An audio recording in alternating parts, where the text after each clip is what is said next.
Bonsoir à tous, bienvenue si vous nous rejoignez, Yom HaZikaron pour le 71e anniversaire de l'État d'Israël. Impossible, comme chaque année, de ne pas rappeler la mémoire des soldats tombés au combat, tombés dans le cadre de leur service militaire, mais également car depuis quelques années, les victimes du terrorisme sont associées à ces commémorations terribles, tragiques, et qui bouleversent cette nation en uniforme. Pour en parler, nous avons le plaisir d'accueillir Eva Cohen, qui est directrice des Hubs et qui a aussi une longue carrière militaire pendant plus de 20 ans. Donc c'est un moment qu'elle a partagé avec tous les soldats d'Israël, tous les généraux, notamment l'armée de l'air, puisque c'était là-bas qu'elle travaillait. Bonjour Eva. Bonsoir Cathy. On est content de vous avoir pour nous aussi apporter bien quelques explications pour ceux qui nous ont rejoints, qui viennent de faire leur alia, qui ne connaissent pas ou pas vraiment, ou qui ne comprennent pas exactement l'ensemble de tout ce qui se passe pendant cette journée chargée en émotions. Je pense que tu as très bien commencé en décrivant ce pays, une nation en uniforme. C'est-à-dire, on ne peut pas nous appeler avec une meilleure expression. On parle souvent d'Israël comme Startup Nation, mais ça reste d'abord et avant tout une nation en uniforme. Parce que la majorité d'entre nous ont fait l'armée. Une grosse partie continue à la faire, d'accord ? C'est les Milouim, les réserves. On a toujours un frère qui est à l'armée, un parent qui est à l'armée, un oncle, même si on vit à l'étranger, même si on vit en France, je suis sûre que si on demande à chacun des membres de notre communauté, tout le monde connaît quelqu'un qui a de la famille, ou malheureusement des fois quelqu'un qui a été blessé ou même tué à l'armée. Donc on devient une unité en uniforme. Donc cette journée qui commence ce soir a une signification incroyable dans la vie israélienne, dans ces 2 jours qui sont incroyable. On ne peut pas comprendre Israël s'il ne comprend pas l'importance de cette journée. Non, je pense que non. Il faut comprendre cette façon dès la sirène qui arrive, où on pleure nos 23 741 morts cette année, et puis vraiment plonger dans une profonde tristesse qui passe par plusieurs événements, on va en parler.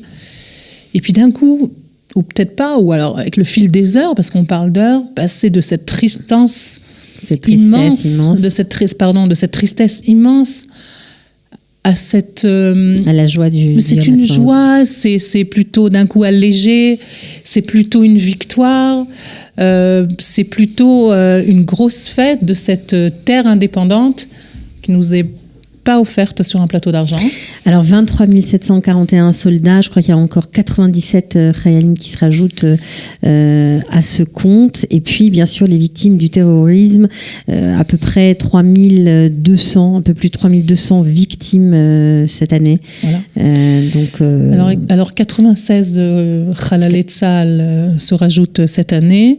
Donc 56 qui sont morts pendant leur service ou tués pendant leur service, et 40 c'est un cas particulier où le ministère de la Défense a décidé cette année de reconnaître des nechim, des handicapés. Voilà, des handicapés, excuse-moi. Des handicapés qui ont cet handicap suite à une blessure de l'armée, qui en sont morts dans les dernières années, ont été reconnus cette année. 40 d'entre eux ont été reconnus comme Halal Tzahal. Des blessés qui sont devenus handicapés et qui sont décédés des suites de cette blessure. Qui sont restés handicapés, mais qui ont été reconnus comme Halal. Et tu sais, Cathy, d'être reconnu comme Halal Tzahal, ça veut dire beaucoup de choses. Ça veut dire beaucoup de choses dans tout ce qui est administratif, mais pas seulement.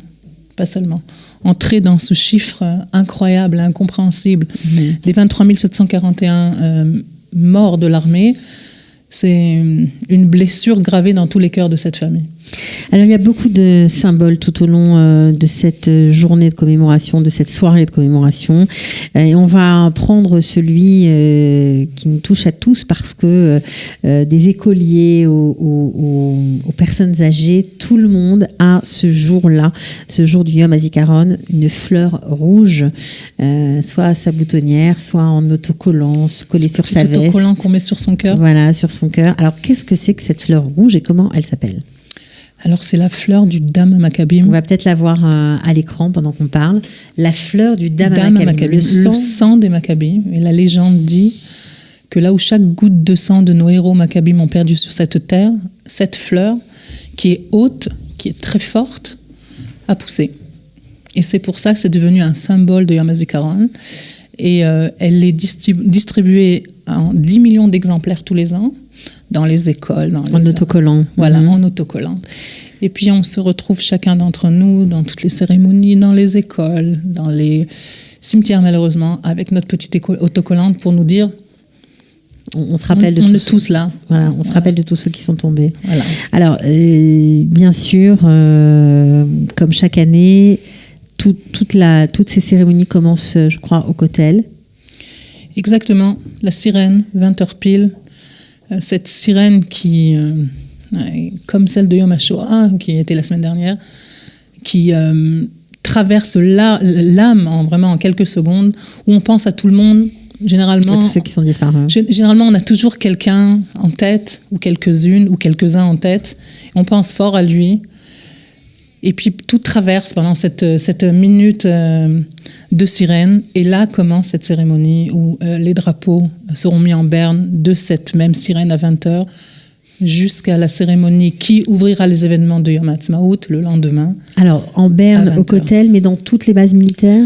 Voilà, alors en berne au Kotel, dans toutes les bases militaires, dans tous les cimetières militaires, où aussi la flamme de la mémoire sera allumée et sera éteinte seulement 24 heures après, quand Yom HaZikaron passera dans Yom HaAtzmaut et finira.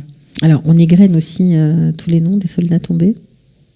Aussi, on cite tous les noms. Il y a sur une chaîne israélienne tous les noms de la création de l'État d'Israël jusqu'à présent, dans l'ordre chronologique, sont cités, écrits. On n'oublie personne. On n'oublie personne. On pense à tout le monde et on n'oublie personne. Et d'ailleurs, c'est quand même extraordinaire cette mémoire, cette reconnaissance pour chacun des soldats qui a donné sa vie pour que nous soyons libres aujourd'hui ici. D'ailleurs, Cathy, un des projets très touchants de l'armée pendant la semaine qui avant Yom HaZikaron, c'est que des unités entières sont mobilisées pour arriver dans chaque cimetière et déposer un petit drapeau sur les tombes de chacun de toutes les chalalim qui sont tombés. Donc 23 741, et on n'oublie personne. Ça met une semaine pour ça met une semaine entière. C'est une vraie opération parce qu'il faut surtout pas en oublier un. Le premier, c'est toujours le dernier halal. Mm-hmm. Alors, qui est généralement posé par le chef d'état-major. Donc tout ça se passe dans la semaine avant, mais une fois que on a parlé de la cérémonie du Kotel avec la sonnerie qui retentit à 20h, mais bien sûr dans beaucoup d'endroits à travers tout le pays, il y a des commémorations dans les villages, dans les matnassim, il y a des commémorations partout. Exactement. D'abord, ça commence par des petits événements dans toutes les villes. Chacun fait ses petites cérémonies. Où on cite même les gens de la ville. Bien sûr. D'accord ? Donc, c'est des choses qui se font au niveau gouvernemental, au niveau du pays, mais aussi au niveau de la ville, au niveau des écoles. Énormément de cérémonies qui se font dans les écoles. Il y a des écoles ou des kibbutzim ou des yeshuvim qui ont perdu beaucoup de jeunes. Et donc, il y a toujours ces cérémonies. Puis ensuite, dans les soirées, dans les grandes villes, en plein air, il y a ce qui s'appelle Sharim les Zichram. On chante en leur mémoire. Où tous les artistes d'Israël arrivent en total bénévolat généralement et chantent toutes ces chansons qui nous rappellent quelqu'un, qui certaines d'entre eux ont été écrites par des soldats qui sont tombés, qui ont été reprises, c'est devenu des grands succès. Et pourtant, il y a beaucoup de gens qui le savent pas. Le moment, malheureusement, lorsqu'on allume la radio, on entend les plus belles musiques, les plus belles chansons. C'est assez triste parfois, mais c'est souvent des lettres laissées par des soldats qui ont été mis en musique par d'autres. C'est très, très, très émouvant. Alors, ça, c'est un projet de Galei Tzahal qui existe depuis quelques années déjà, où on prend des lettres de soldats tombés de Yom Kippour jusqu'aujourd'hui, qui sont composés, qui sont des fois composés aussi par des soldats qui ne sont pas forcément chanteurs, mais qui présentent une candidature pour composer certaines chansons qui sont devenues des très très gros tubes après, on écoute souvent à la radio, mais on ne sait pas toujours qu'elles ont été écrites par des soldats qui sont tombés ou sur des soldats qui sont tombés. Ouais, c'est vraiment... je pense à Myrtav Lahri. Entre autres, il y en a plein. C'est vraiment... Ou Achi Hatzair Yehuda, qui a été écrit par Ehud Manor pour son frère Yehuda. Mais il y en a tellement qui sont à citer et à écouter. Puis vraiment, prenez le temps d'écouter les paroles parce que c'est notre façon aussi d'avoir une petite pensée pour ce même halal sur lequel cette chanson a été écrite. Ouais.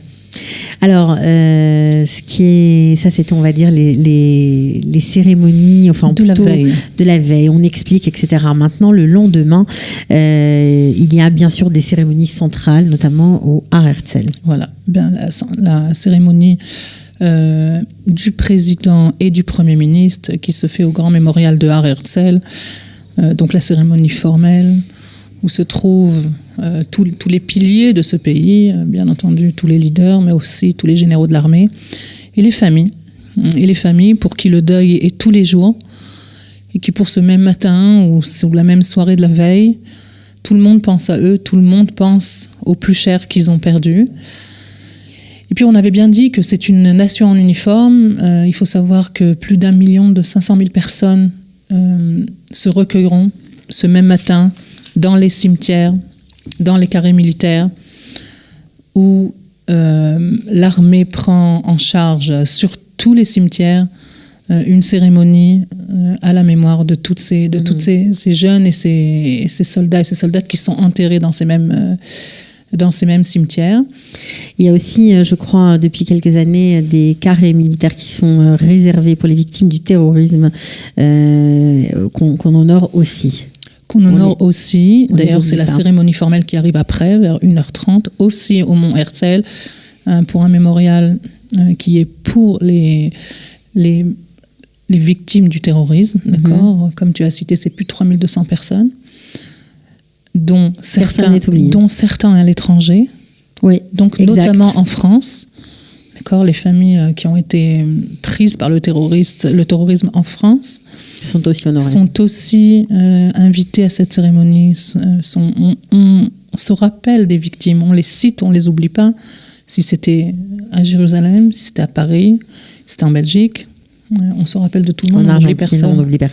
On n'oublie personne. Alors, juste pour expliquer encore le symbole de cette journée, il y a une unité incroyable, parce que quand on connaît les dissensions qui peuvent exister entre la police, le Mossad, le Shin Bet, le gouvernement, l'armée, parfois un pays compliqué, conflictuel, on n'est pas toujours d'accord. Ce jour-là, tout le monde est là, présent, comme un seul homme, derrière le chef de l'État, enfin derrière le Premier ministre, pour cette cérémonie centrale au Har Herzl. Tout le monde est là pour la compréhension du prix. C'est un prix énorme pour avoir ce pays. C'est le prix du sang qui nous lie. C'est un prix énorme. Mais il ne faut surtout pas penser que tout ça a été gratuit. Très souvent, on se retrouve, moi j'ai eu l'occasion de parler avec beaucoup de familles, c'est touchant, c'est prenant, c'est terrible de voir cette peine. Et surtout de la question, mais pourquoi ? Pourquoi mon fils ? Pourquoi ? On n'a eu aucune consolation, on n'en aura jamais. Mais la seule chose qu'on peut leur dire, c'est merci. Parce qu'au bout du compte, on a ce pays qui, depuis le jour où a été créé jusqu'à présent, chacun de ces Chayalim se bat pour cette indépendance, se bat pour qu'on y vive bien. Et on y vit bien. Alors Eva, juste avant de terminer, parce que je crois qu'on a fait le tour. Puis c'est dans cette ambiance qu'on rentre dans les Matzmaout. Ouais, on rentre dans les Matzmaout, pas facile, mais au fur et à mesure que la soirée passe, on accepte cette joie et cet anniversaire supplémentaire. On essaie surtout de faire le rapport entre le prix et ce même cadeau qui ne nous a pas été forcément donné sur un plateau d'argent. Exact. Alors, vous qui avez beaucoup vécu parmi les soldats des journées comme celle-là de commémoration, vous en avez vécu beaucoup, des dizaines. Est-ce qu'il y a, je sais pas moi, quelque chose qui vous a marqué, qui vous a touché, qui vous a bouleversé, que vous avez encore en vous aujourd'hui quand vous pensez à cette journée ?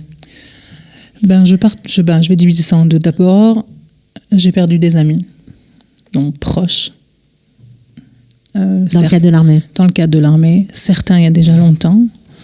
Donc, vous les citez ? Oui, je vais citer Goldie Goldine, c'était une de mes meilleures amies dans ma base de l'armée de l'air en 93.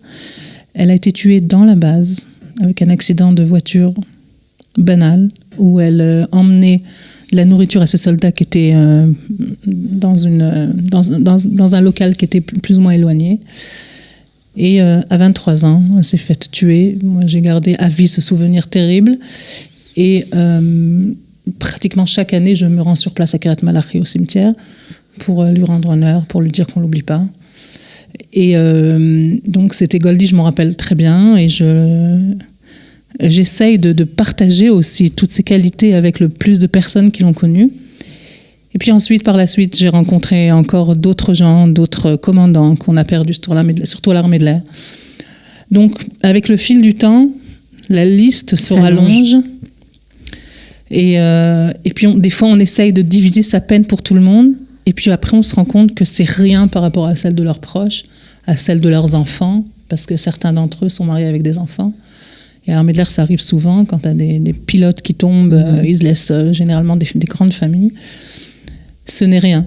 Donc, quand dans l'autre côté, quand je divise en deux, l'autre côté, ce serait faire face à toutes ces familles devant leur tristesse.